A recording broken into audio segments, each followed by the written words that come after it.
ایک زمانے کی بات ہے، ایک گاؤں میں فرید نام کا ایک غریب مگر ایماندار کسان رہتا تھا۔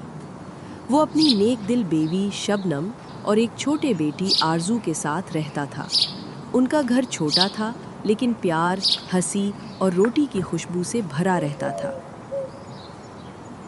ایک دن جب فرید کھیت میں کام کر رہا تھا، اچانک اس کا پاؤں کسی سخت چیز سے ٹکرایا۔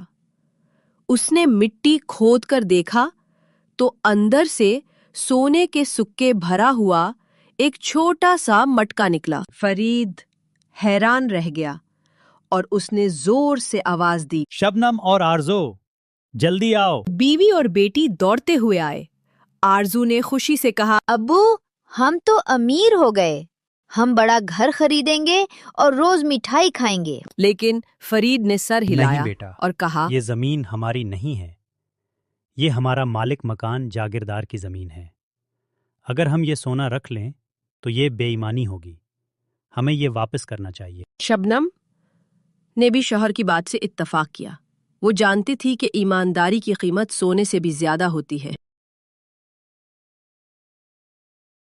فرید فوراً سونے کا مٹکا لے کر جاگیردار کے پاس گیا اور کہا، یہ مٹکا آپ کی زمین میں سے ملا ہے، اس لیے یہ آپ کا ہے۔ جاگیردار حیرت سے بولا، فرید، تم یہ سونا اپنے پاس رکھ سکتے تھے، کوئی نہیں جانتا، تم نے واپس کیوں کیا؟ فرید مسکرایا اور بولا، کیونکہ ایمانداری ہی میری اصل دولت ہے۔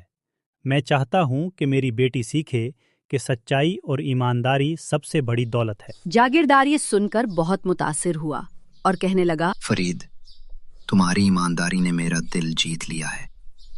یہ سونا اب تمہارا ہے کیونکہ تم ہی اس کے اصل حقدار ہو۔ اس دن کے بعد فرید کا گھرانہ خوشحال ہو گیا، لیکن وہ ہمیشہ کی طرح سادہ اور ایماندار زندگی گزارتے رہے۔ آرزو نے سیکھ لیا کہ ایمانداری ہمیشہ اصل خوشی دیتی ہے، اور گاؤں بھر میں فرید کی ایمانداری کی مثالیں دی جانے لگیں۔ ہمارے چینل کو سبسکرائب کریں، لائک، شیئر اور کامنٹ کریں۔ شکریہ۔